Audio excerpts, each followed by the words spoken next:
안녕하세요. 사랑하는 나그네 교회 교회 여러분, 그리고 하나님의 말씀을 기쁨으로 같이 읽어가는 그리스도의 형제 자매된 교회 여러분, 오늘 우리는 요한복음 15장을 읽는 순서를 갖습니다.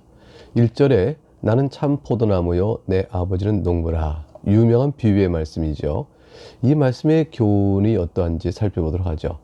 요한복음 15장은 하나님 아버지께서 이제 구별하십니다.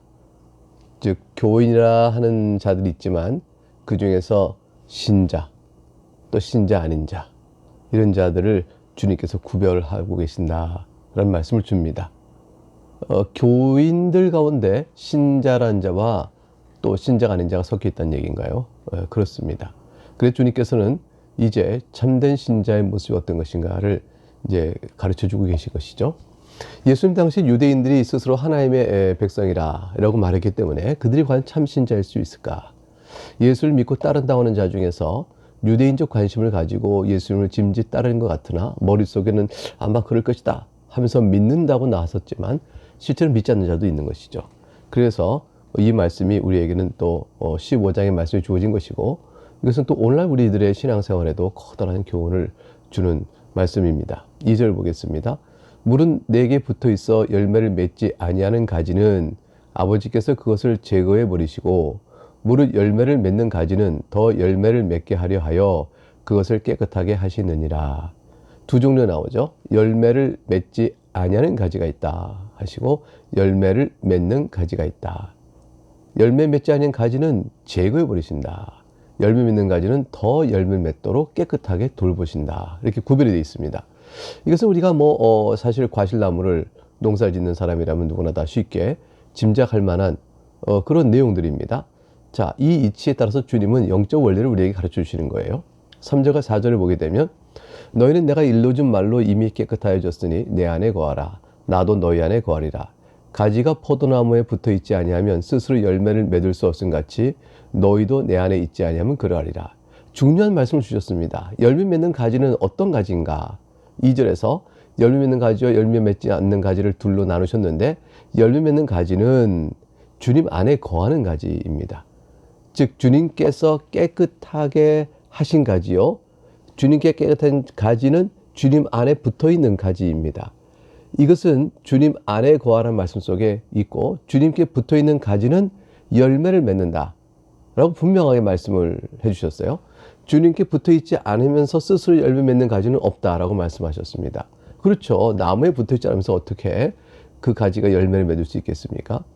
주님께 붙어있지 않은 가지는 어떻게 될까요? 5절과 6절을 보니까 나는 포도나무여 너희는 가지라. 그가 내 안에 내가 그 안에 거하면 사람이 열매를 많이 맺나니 나를 떠나서 너희가 아무것도 할 수 없습니다.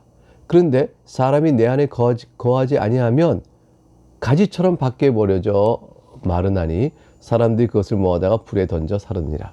나무에 떨어져 나간 가지, 사실 붙어있지 않은 가지, 그건 다 스스로 열매를 맺을 수 없고 스스로 살 수 없으니 말라 비틀어지고 사람들이 불 태울 때 사용하는 장작에 불과하게 되어지는 것이죠. 그래서 주님 안에, 또 그러면 우리가 주님 안에 있으면 주님께서 우리 안에, 이 계시는 상호적 관계 안에서 열매가 맺어집니다. 우리가 주님 안에 있으므로 우리 힘으로 열매 맺는 것이 아니고, 우리가 주님 안에 있을 때 주님께서는 우리 안에 계심으로 열매를 맺어지게 되어집니다. 그러니까 이 열매는 주께서 우리 가운데 행하시는 선한 일들이죠. 성령 하나님께서 우리 가운데 역사하시는 선한 일들이에요. 그 일들을 우리의 인격성을 통하여, 우리 안에 들어오심으로 우리의 인격성을 통하여 그 열매를 맺어 가십니다. 그 인격성이라는 것은 죄를 깨닫고 회개하고 돌이켜가는 인격적 결단이요, 신앙의 여러 모양의 태도가 그것에 해당될 것입니다. 그런데 그와 같은 일이 없으면, 주님과 인격적 교제가 없고, 그래서 없으면 주님 안에 거하지 않는 자죠. 그런 자는 밖에 버려져 마르게 됩니다. 그러니까 여기서 말하는 열매를 많이 맺는 열매라는 것은 사실 그 정체성을 확인해 주는 것입니다. 마태복음 7장에서 거짓 선지자가 비록 양의 옷을 입고 있다 할지라도 실제로 열매를 보니까 그들이 노략질하는 일인 줄 알게 되었다. 주님께서 말씀하십니다. 가시나무는 포도를, 엉겅퀴는 무화과를 이렇게 맺을 수가 없는 것입니다. 그 열매란 나무가 어떤지를 보여주는 것이므로, 주님께 붙어있는 자는 주께서 우리 안에 계심으로 그 열매를 통하여 우리가 주 안에 있음을 바로 보여줍니다. 이 열매가 구체적으로 그럼 어떤 것을 말할까는 이제 오늘 본문을 계속 뒤에 읽어가면서 살펴볼 것입니다. 그러면 예수님께서 말씀하신 물은 내게 붙어 있어 2절에 열매를 맺지 아니한 가지란 말은 어떻게 될까? 붙어 있는데 왜 열매 맺지 아니한 가지가 있다고 말씀하실까? 이것은 실제로 붙어 있으면 열매를 맺지 않을 수가 없습니다. 그런데 겉보기에는 붙어 있는 것이에요. 그러니까 주님 그 말씀하시는 거죠. 내게 붙어 있다고 하는데 열매를 맺지 않은 가지는 실제는 붙어 있지 않은 가지라고 말씀하시는 거예요. 그런 가지는 6절에 밖에 버려져 마르나니 사람들이 그것을 모아다가 불에 던져 살으니라. 심판이 있을 것이라 말씀하는 거죠. 주님께서는 겉보기에 붙어 있으나 실제로 붙어 있지 않은 자와 진정으로 붙어 있고 주 안에 서로 안에 주님이 우리 안에 내가 주 안에 있는 그런 관계에 있는 것들을 구별하고 계신 겁니다. 그래서 이름하여 예수를 믿습니다 라고 말하거나 교회에 속한 자입니다, 또 하나님의 자녀입니다 스스로 아무리 말한다 할지라도 하나님께서 구별하시는 것이 있으신 거죠. 7절 이하에서 예수님께 붙어있는 것이 무엇이냐, 그것을 설명해 줍니다. 그것은 그리스도의 연합을 뜻합니다. 연합의 특징, 연합으로 인해서 누려지는 복됨, 그것을 이제 4가지 정도를 설명하시는데요. 7절에 보게 되면 너희가 내 안에 거하고 내 말이 너희 안에 거하면 무엇이든지 원하는 대로 구하라 그리하면 이루리라. 주님 안에 있고 주께서 우리 안에 있으면 우리가 구하는 바가 응답을 받습니다. 기도의 실효성입니다. 왜 그럴까요? 우리 안에서 거하시는 주님께서 무엇을 원하고 소원하시는지, 어떤 걸 교훈하시는지 주의 교훈에 따라 살고자 하는 마음으로 주 앞에 그것을 이루고자 구하니 주님께서 그 기도를 선히 들으시고 성령의 능력으로 도우시며 그것을 이룰 수 있게 이끌어 가십니다. 그러면 이런 기도는 응답받지 못하는 기도가 없지요. 우리가 진정으로 주님을 사랑하고 주 앞에 주의 뜻 가운데 행하고자 할 때에 하나님 도와주옵소서, 내가 주님을 사랑합니다, 주의 뜻 가운데 내가 살아갈 수 있도록 도와주시옵소서라고 말할 때 필요한 것들을 주님이 주심에 인색함이 없으십니다. 두 번째, 연합으로 인해서 누리는 복됨은 풍성한 열매를 맺는 거죠. 8절에 보면 너희가 열매를 많이 맺으면 내 아버지께 영광을 받을 내 아버지께서 영광을 받으실 것이요 너희는 내 제자가 되리라. 그래서 연합으로 연합으로 인해서 누려지는 아주 복된 것은 우리가 열매를 많이 맺게 될 때 하나님께 영광을 돌리게 된다는 것이에요. 그리고 주님의 제자가 된다는 사실을 인정받는 증거를 우리가 갖게 된다는 것이죠. 그래서 주님께 구하여 그 기도 응답을 받아서 그것은 바로 하나님께 영광을 구하는 기도죠. 주의 말씀의 뜻에 따라 살고자 기도할 때 그것을 응답받는다는 것은 주의 영광을 위한 기도와 다를 바가 아니니 그 기도 응답은 곧 주의 영광을 돌리는 일들이 우리에게 나타나는 것이고, 그리고 제자됨의 아름다운 증거들을 우리 안에 풍성히 갖게 되는 것입니다. 너희는 내 제자가 되리라는 말은 이미 제자가 된 자가 더욱더 제자됨의 모습을 풍성히 드러낼 것이라는 말씀입니다. 과연 제자됨이 인정받고 선포될 것이라는 것이죠. 왜냐하면 제자됨의 증거가 풍성해지니까 말이죠. 그때로부터 비로소 제자가 된다는 것이 아니에요. 이미 제자된 자, 주 안에 있고 우리가 주님이 우리 안에 있는 자들은 보이지 않잖아요. 근데 그게 자신의 기도, 주의 뜻 가운데 있고자 하는 기도 응답대로 우리 안에 이루어져 선한 열매들을 많이 맺을 때 과연 주의 제자다라는 사실이 증거되어지면서 내 제자가 되리라 라는 선포된 말씀을 받게 되는 것입니다. 그리고 세 번째 9절에 가니까 주님과 연합한 자가 누리는 복됨은 아버지께서 나를 사랑하신 것 같이 나도 너희를 사랑하였으니 나의 사랑 안에 거하라. 이게 서로 비분리적인 두 가지 사랑에 꽁꽁 묶이게 되어집니다. 예수님께서 우리를 향한 사랑을 부으셨고요, 그 사랑을 받아 우리가 또한 주님을 사랑하는 것이죠. 그런 은혜가 우리에게 주어집니다. 어떻게 우리가 주님께서 우리에게 베푸신 사랑으로 인하여 우리가 주님을 사랑한다는 것을 나타내 보일까요? 그게 10절에 설명되어 있는 거예요. 내가 아버지의 계명을 지켜 그의 사랑 안에 거하는 것 같이 너희도 내 계명을 지키면 내 사랑 안에 거리라, 이렇게 말씀하셨습니다. 주님과의 사귐이요 교통의 방법은 주의 말씀을 잘 배워 익히고 순종하는 데 있음을 우리가 기억할 필요가 있습니다. 네 번째, 연합으로 인해서 누려지는 참된 복은 기쁨의 충만함입니다. 11절에 내가 이것을 너희에게 이름은 내 기쁨이 너희 안에 있어 너희 기쁨을 충만하게 하려 함이라. 요한일서 1장 3절과 4절에도 우리가 보고 들은 바를 너희에게도 전함은 너희로 우리와 사귐이 있게 하려 함이니 우리의 사귐은 아버지와 그의 아들 예수 그리스도와 더불어 누림이라. 우리가 이것을 쓰면 우리의 기쁨이 충만하게 하려 함이라. 그리스도 안에는 기쁨이 있습니다. 12절에 내 계명은 곧 내가 너희를 사랑한 것 같이 너희도 서로 사랑하라는 이것이니라. 이게 그리스도의 가장 중요한 두 가지 명령이, 하나는 지상명령이라고 말하는 마태복음 28장 18절 20절에 나오는 명령이죠. 이 명령은 교회에 주시는, 교회에 권세를 부여하시고 교회에 주신 사명과 관련된 명령입니다.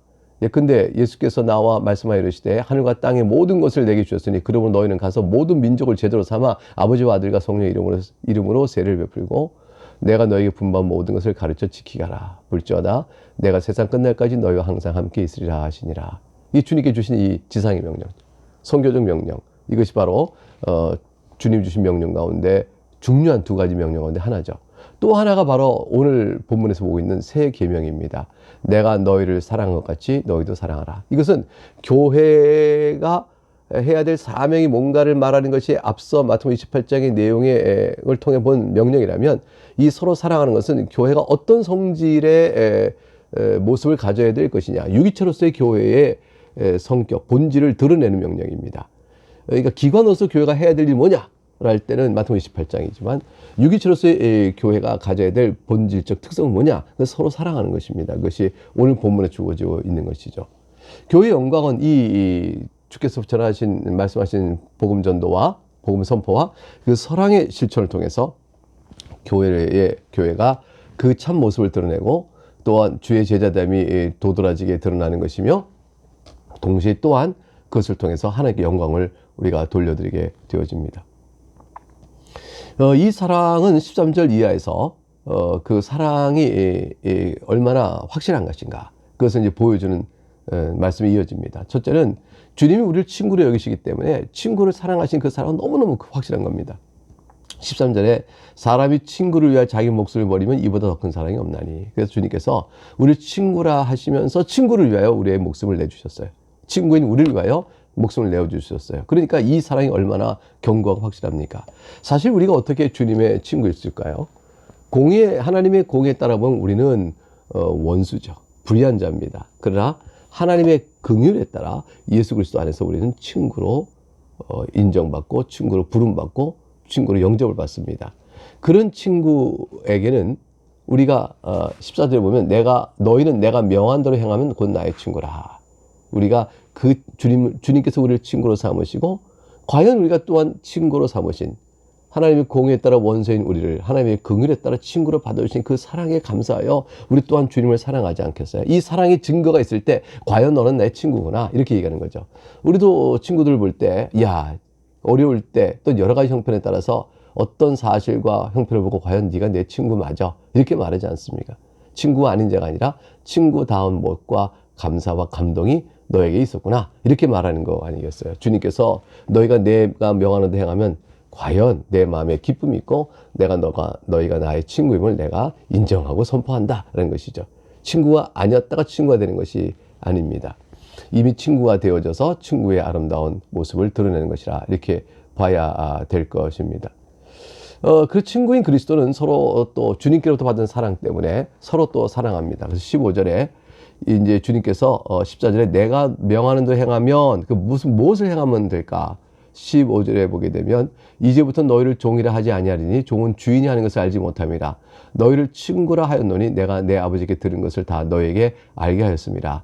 주님께서 아버지께 들은 것을 우리에게 알게 해주므로 그것을 행하면 친구가 되고 친구적 관계가 됩니다. 서로 일치된 것이죠. 하모니가 이루어져요. 주님께서 원하시는 것이 우리의 원함이 되고 내가 원하는 것이 주님께 원하시는 것과 일치되고 만남이 이루어질 수 있게 되어집니다. 그러므로 예수의 말씀을 순종하고 예수를 증거하는 자들로 종의 모습에서 우리가 친구의 모습으로 우리가 서게 되고 변화가 되어집니다. 이렇게 이제 우리가 주님 앞에서 서로 사랑을 해야 될, 서로 사랑할 근거는 우리가 이렇게 주님이 우리를 친구 여기시고 우리를 사랑하셔서 우리가 서로 또 각각 주님 앞에서 서로 살아야 될 근거를 가졌다라는 것뿐 아니라 16절에 가게 되면 우리가 선택받았다는 사실이죠. 주님께서 우리를 선택하셨어요. 그러니까 내가 선택한 주님이면 다른 사람에 대해서 일지 모르지만 주께서 나도 선택하고 사랑하는 교인들도 선택하고 선택하여 우리를 묶어주셔서 교회로 하나로 삼으셨기 때문에 우리는 우리를 선택하신 자의 뜻에 따라 서로 사랑하지 않을 수가 없습니다. 16절에 보게 되면 전반절에 너희가 나를 택한 것이 아니라 내가 너를 택하였다. 무조건적인 사랑의 선택을 받아서 우리가 이 교회 앞에 부름을 받고 서 있는 겁니다. 그리고 우리는 서로 사랑해야 되는 것이죠. 16절 하반절과 17절에 가게 되면 선택받은 자의 특권과 그 목적이 나와 있습니다. 이는 너희로 가서 열매를 맺게 하고 또 너희 열매가 항상 있게 하여 내 이름으로 아버지께 무엇을 구하든지 다 받게 하려 함이라. 내가 이것을 너희에게 명함은 너희로 서로 사랑하게 하려 함이라. 주님께서 열매를 맺게 하시고 그것은 바로 서로 사랑하는 목적을 이루게 하셨으니 열매가 곧 사랑일 수밖에 없는 거죠. 그래서 그것을 위하여 아버지께 구하는 것, 주의 사역과 주의 성령의 열매를 맺기 위하여 주께 구하는 일들을 진실히 구할 때 그 능력도 우리에게 주셔서 서로 사랑하는 아름다운 결과가 나타나는 것입니다. 이렇게 사랑이 중요합니다. 교회를 사랑하고 교회는 그 사랑을 더 풍성하게 드러내어야 하는 것입니다. 이러한 교회와 세상은 하나가 될 수가 없습니다. 18절에 보게 되면 세상이 너희를 미워하면 너희보다 먼저 나를 미워한 줄 알라. 세상이라는 것은 거듭나지 않은 사람들을 가리키는 것이죠. 세상에 흩어져 있는 우리도 세상에서 흩어져 살지 않습니까? 그런 의미의 세상이 아니라 거듭나지 않은 자들, 즉과 거듭난 자들을 이렇게 서로 구분할 때 세상과 주께 속한 자를 이렇게 나눠봅니다. 세상이 너희를 미워하면 그럼 미워하지 않을 수도 있다는 것이 아니고요. 세상이 너희를 미워할 것이다. 근데 그런 일을 겪게 되면 이런 뜻이에요.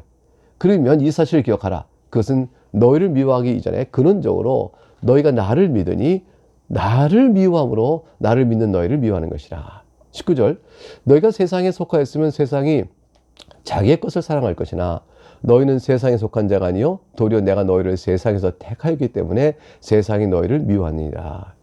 영적으로 세상에 속하였고 속사람으로 세상을 사랑하고 있다면 아마 세상은 여러분을 사랑할 것입니다. 여러분이 세상과 아무런 차이가 없으니까요. 그러나 예수님이 세상에서 여러분을 불러내어 하늘의 생명을 주시기로 선택한 자들이지 않습니까? 그렇기 때문에 여러분은 세상과 분명히 다른 무엇인가 구별된 삶을 살 것입니다. 세상은 우리에게서 느끼는 거예요. 우리가 다르네. 저자가 우리가 달라. 이걸 느끼는 순간 미움이 그들에게 작동하게 되어집니다. 그러므로 세상이 여러분을 미워할 때 우리가 기억할 바가 있습니다. 20절에 내가 너희에게 종이 주인보다 더 크지 못하다는 말을 한 것을 기억하라. 사람들이 나를 박해했은즉 너희도 박해할 것이요 내 말을 지켰은즉 너희 말도 지킬 것이라. 예수님이 박해를 당하셨으니 우리도 당할 거다라는 사실을 늘 염두에 두어야 할 것입니다. 세상이 예수님 말씀을 잘 듣고 순종했다면 그렇다면 그들은 예수님 말씀을 들었으니 우리 말도 들었을 것입니다. 왜냐하면 우리를 통하여 예수님 말씀이 증거되니까요. 그러나 그들은 그렇지 않았습니다. 예수님을 박해했고 따라서 우리도 또한 박해할 것입니다. 21절 그러나 사람들이 내 이름을 말미암아 이 모든 일을 너에게 하리니 이는 나를 보내신 이를 알지 못함이라. 예수님을 박해한 자들이 우리를 박해할 것입니다. 그럼 예수를 왜 박했을까요? 예수를 보내신 자를 몰랐기 때문에 예수를 박해했습니다. 따라서 우리들도 또한 그렇게 할 것입니다. 예수님이 하나님이신 줄 몰랐던 거죠. 인정하지 않은 것입니다.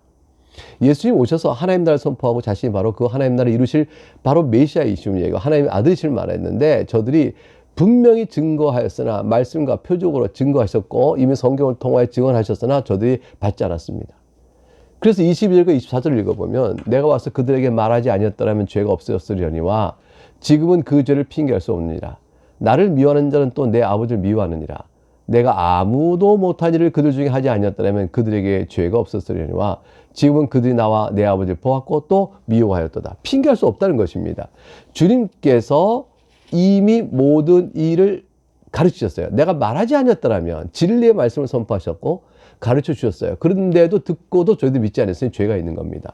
더 나아가서 주님께서는 여지껏 하나님이 보내신 자가 아니면 할 수 없는 일들을 하셨어요. 아무도 못한 것이죠. 그 일을 행한 것을 보고도 저들이 믿지 않았습니다. 따라서 저들은 핑계할 수 없습니다. 그런 저들이 믿지 않을 것이라는 사실은 25절에 이미 성경에 미리 말씀하신 바가 있어요. 25절 그러나 이는 그들의 율법에 기록된 바 그들이 이유 없이 나를 미워했다는 말을 응하게 하렵니다. 까닭 없습니다. 근거 없습니다. 이유 없습니다. 하나님을 미워하니 예수님을 미워한 것입니다. 하나님을 믿지 아니하니 예수를 믿지 아니한 것입니다. 하나님의 말씀을 귀담아 듣지 아니하니 예수의 말씀을 거부하고 이해하지 못한 것입니다. 하나님을 거부하니 예수님께 행하시는 하나님의 놀라운 사역조차도 하나님께 보내신 자라고 생각하지 않았던 것입니다. 예수님께서는 비판받을 이유가 없으셨어요. 예수님이 하신 말씀과 모든 행하신 일들은 하나님 보내신 자임을 증거할 따름이었고 어둠 속에 빛나는 빛이셨을 뿐입니다. 그러므로 이제 제자들에게 주님께 말씀하신 26절에 그리고 27절에 이어서 이런 상황일 때 제자들은 이제 증언 사역을 할 것을 말씀합니다. 내가 아버지께로부터 너에게 보낼 보혜사 곧 아버지께로부터 나오시는 진리의 성령이 오실 때 그가 나를 증언하실 것이요 나도 처음부터 나와 함께 있었으므로 증언하니라. 성령의 증언 사역은 곧 예수 그리스도 여러분과 저를 사용하여 증언하십니다. 우리가 이 증언의 사역을 감당할 때 그 주의 말씀을 사랑할 때 세상에 대해 복음을 증언하게 되고 세상은 우리를 박해할 수가 있게 되어지겠죠. 세상과 주의 백성 사이에 영적 갈등이 있습니다. 이 갈등 가운데 우리가 어떻게 살아야 될까요? 첫째는 악한 자를 똑같은 악으로 대적하지 않도록 해야 됩니다. 도리어 세상에 대하여 가급적인 화평한 가운데 살기 위하여 노력을 해야 합니다.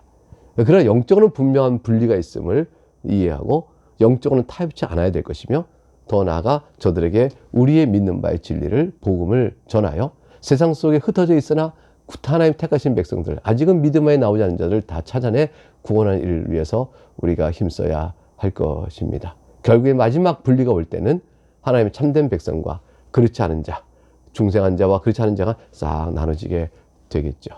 교회 주신 두 가지 사명, 복음을 전하는 것과 서로 사랑하라. 이 말씀을 기억하면서 오늘 요한복음 15장을 읽었습니다. 여기까지 해서 마치겠습니다. 감사합니다.